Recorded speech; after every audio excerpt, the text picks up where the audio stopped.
Hi, welcome back to another Crypto Dave video. So today I'm doing episode 3 of my crypto passive income for 2020, and in this series every 2 weeks we are taking all our different passive crypto income streams and I'm documenting those and presenting them to you. There will be links to the first 2 videos, so the first 2 episodes will be linked in the description below. But starting off, this table here, this first table is all staking coins, so let's start with these, and no big changes to report. The only slight changes are a bit of trading. So Navcoin and Pivx have both had really big spikes up in price, and I've sold those and bought back in a bit cheaper. I'm currently waiting for Pivx to drop down to buy back in at the price I'd like. But in these cases, I'm not looking to increase my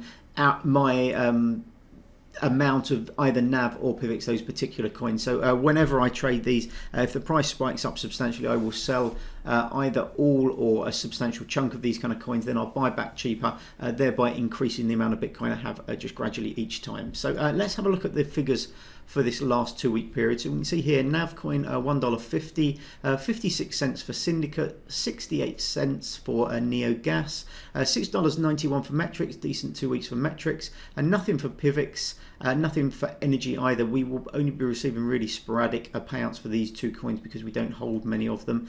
73 cents for Helix and $7.30 for ICON. Really good 2 week period for ICON. The price of ICON has spiked substantially. I don't trade ICON because it does take quite a while to power down your staking coins, and these are all tied up with staking. But you can see ICON our best performer in the last 2 weeks, but overall this year Metrix still in number 1 position, $18.75 compared to $13.51. I wouldn't be surprised to see ICON overtake kind of Metrix going forward because the price seems solid with ICON and the price does seem to be going up, whereas the price with Metrix is pretty flat even though it stakes reasonably frequently.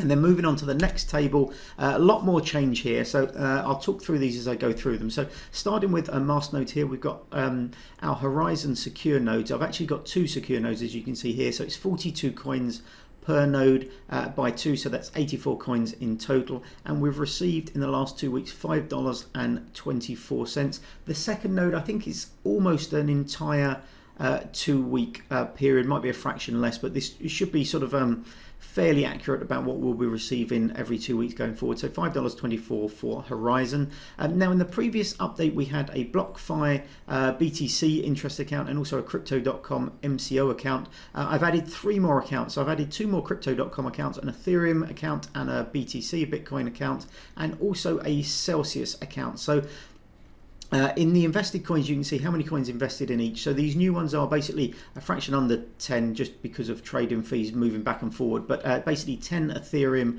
crypto.com loan, a half BTC crypto.com loan, and a half BTC Celsius loan.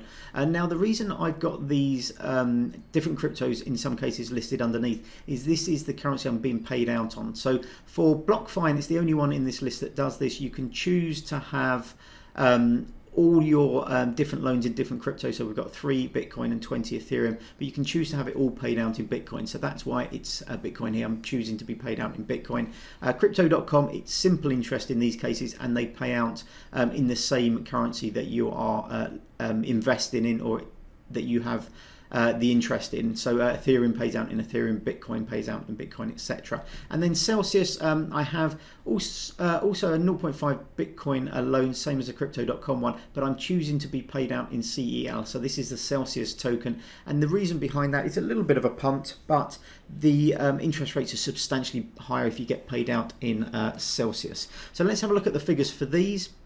$130.74 for Blockfi, 42 cents for crypto.com MCO, $1.28 for the Ethereum loan on crypto.com, $3.90 for the Bitcoin loan, and $3 for the Celsius Bitcoin loan. Now it'll be interesting to see, these went in I think within a day of each other, so it'll be interesting to see half a Bitcoin in each. So the same amount of initial collateral, but it'd be interesting to see whether we get more from crypto.com paying out in Bitcoin or whether we get more going forward in a Celsius, because we've chosen that slightly higher interest rate with the Celsius loans. But these are both 3-month loans. All my crypto.com loans are 3-month loans. You have to tie them up for that period, different for Blockfi and Celsius, where you can move stuff in and out whenever you want. Now, it should be said that the Blockfi figure is a monthly figure. We get paid out basically the first working day of each month for Blockfi. So this is a 4-week amount of kind of revenue really,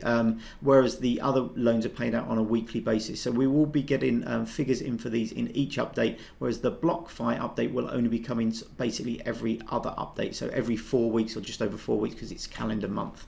So finally, we've got our 2 advertising streams here. So we've got Library and YouTube. So basically every time I publish a video to my YouTube channel, it also syncs to Library. So I have also a channel on Library. I did a video fairly recently on Library, how you can make money, not just through being a content producer, but also just as an end user by watching videos and stuff like that, how you can earn these Library tokens.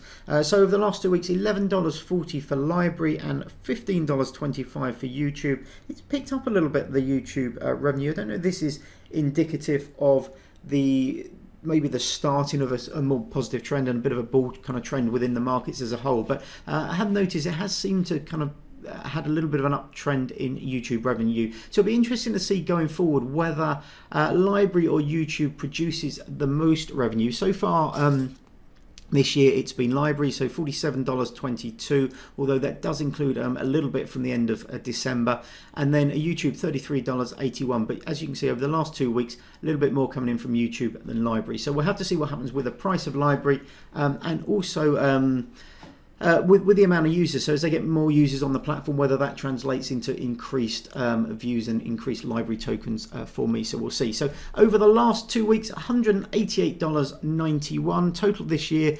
$314.04. If we jump to the graph, you can see here massive spike up on what we've had the last 2 updates. Now this first update we had a Blockfi payment, no Blockfi payment here, another Blockfi payment in this payment. So we're going to see this kind of pattern of sort of high, low, high, low, high, low. But as long as the highs are getting higher and the lows are getting higher as well, I will be quite happy going forward. So next week we substantially lower than we did this week because no Blockfi payment, although we will be now receiving interest from these additional loans on a weekly basis, so it should be higher than it was this update here where it was quite low. And also we've got 2 secure nodes now paying out. We might be adding some additional mask nodes later this year. I'll have to see how it goes, and maybe even some more interest accounts as well as we go forward. There are other platforms I would like to take a look at. Now in the next few weeks I will be doing a full review on crypto.com's platform, how it works for interest as well as their other features, and also for Celsius. So